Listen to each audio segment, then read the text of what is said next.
Prajwal pen drive ಕೇಸ್ಗೆ twist ಮೇಲೆ twist ಸಿಗ್ತಾ ಇದೆ. ಬಹಳಷ್ಟು ಸಂಚಲನ ಸೃಷ್ಟಿ ಮಾಡಿರುವಂತಹ ಕೇಸ್ ಇದು. ಪೆನ್ ಡ್ರೈವ್ ಬಗ್ಗೆ ಕುಮಾರಸ್ವಾಮಿಗೆ ಮೊದಲೇ ಮುನ್ಸೂಚನೆ ಇತ್ತ ಅನ್ನುವಂತಹ ಪ್ರಶ್ನೆ ಹುಟ್ಕೊಂಡಿದೆ.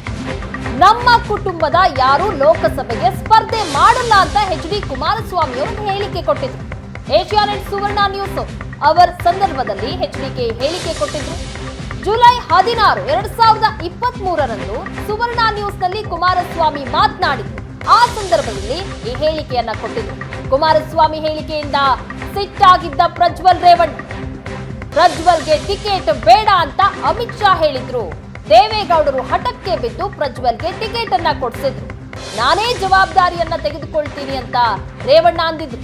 ಕೊನೆಗೆ ರೇವಣ್ಣ ಒತ್ತಡಕ್ಕೆ ಬಿದ್ದು ಟಿಕೆಟ್ ಅನ್ನ ನೀಡಲಾಗಿತ್ತು ಕುಮಾರಸ್ವಾಮಿಯಿಂದ. ಏಷ್ಯಾನೆಟ್ ಸುವರ್ಣ ನ್ಯೂಸ್ ಸಂಪಾದಕ ಅಜಿತ್ ಜೊತೆಗಿನ ಸಂದರ್ಶನದಲ್ಲೂ ಈ ವಿಚಾರವನ್ನ ಪ್ರಸ್ತಾಪ ಮಾಡಿದ್ರು ಎಚ್.ಡಿ.ಕೆ.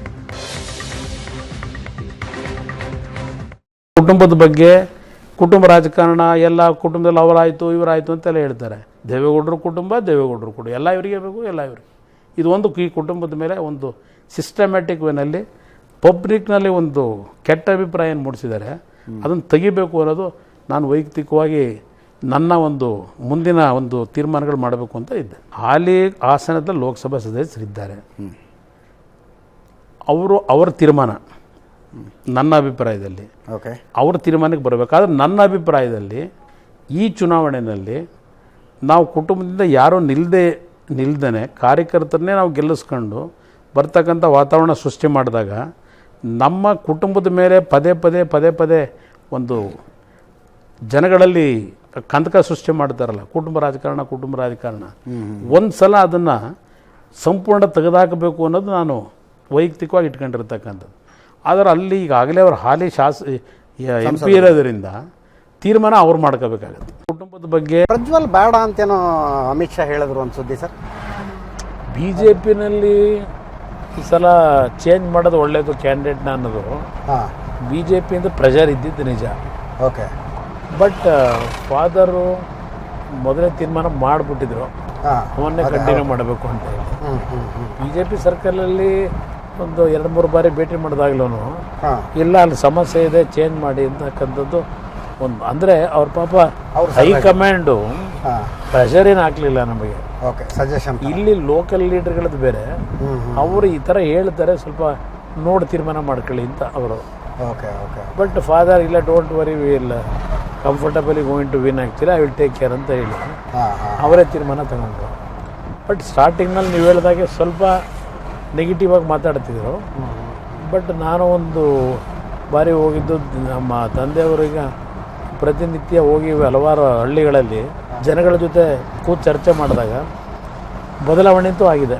ನನಗೆ ನೋಡಿ, ಮಂಡ್ಯದ್ದು ಕೋಲಾರದ್ದು ಏನೇನೋ ಸಮಸ್ಯೆ ಇಲ್ಲ ನನಗೆ ಬಂದ ರಿಪೋರ್ಟ್ನಲ್ಲಿ. ಹಾಸನಲ್ಲಿ ಸ್ಟಾರ್ಟಿಂಗ್ನಲ್ಲಿ ಸ್ವಲ್ಪ ಕಷ್ಟ ಇದೆ ಅನ್ನೋರು.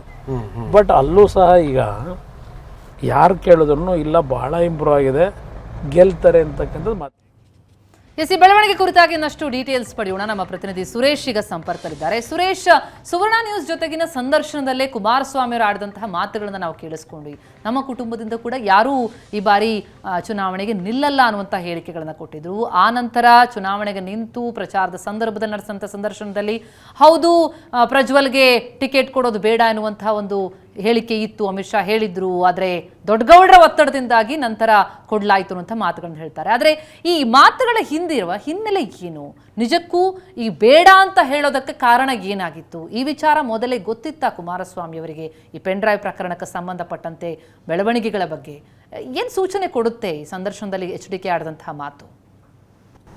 ಪ್ರತಿಮಾ, ನೋಡಿ, ಮೊದಲನೇ ಸಂದರ್ಶನ ಏನಿದೆ news hour with Ajit Hanumakkanavar ಅಂತ ಒಂದು ಸಂದರ್ಶನ ಏನಿತ್ತು, ಆ ಸಂದರ್ಶನ ಸುಮಾರು 6 ತಿಂಗಳ ಹಿಂದೆ, ಅಂದ್ರೆ ಆಗಿನ್ನು JDS BJP ಮೈತ್ರಿ ಅಧಿಕೃತ ಆಗಿರ್ಲಿಲ್ಲ, ಜಸ್ಟ್ ಗಾಳಿ ಸುದ್ದಿಗಳಷ್ಟೇ ಇತ್ತು. ಅಂತ ಸಂದರ್ಭದಲ್ಲೇ ಕುಮಾರಸ್ವಾಮಿ ಅವರು ಒಂದು ಮಾತನ್ನ ಹೇಳ್ತಾರೆ, ಈ ಸಲ ನಮ್ಮ ಕುಟುಂಬದಿಂದ ಯಾರೂ ಸಹ ಸ್ಪರ್ಧೆ ಮಾಡುವುದಿಲ್ಲ ಅನ್ನುವಂತ ಒಂದು ಮಾತನ್ನ ಹೇಳ್ತಾರೆ.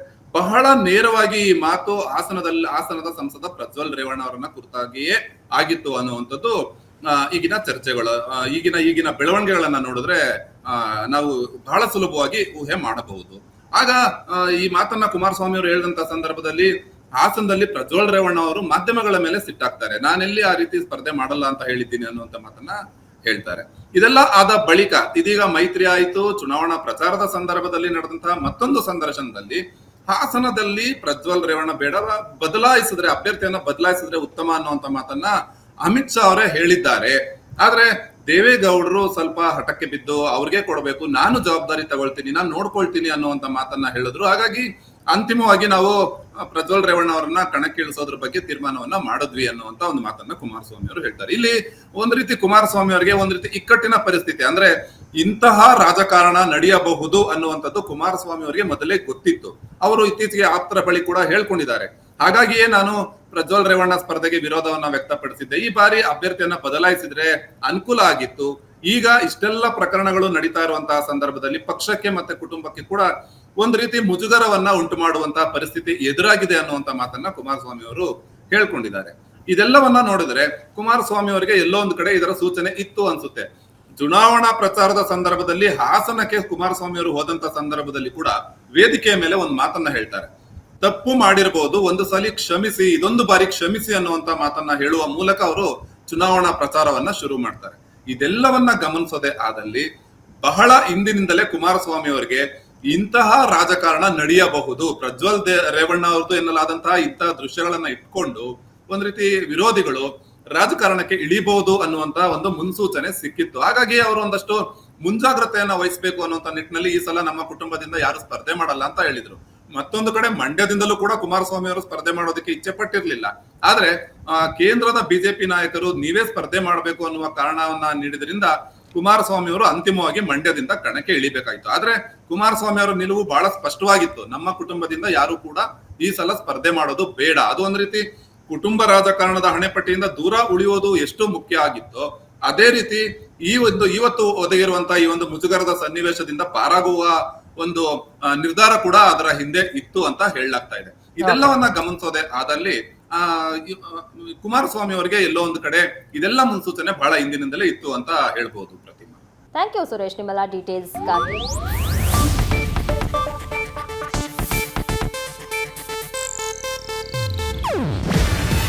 ಇದು ಏಷ್ಯಾನೆಟ್ ನ್ಯೂಸ್ ನೆಟ್ವರ್ಕ್ ಪ್ರಸ್ತುತಿ. ನೀವು ನೋಡ್ತಿದ್ದೀರಾ ಏಷ್ಯಾನೆಟ್ ಸುವರ್ಣ ನ್ಯೂಸ್.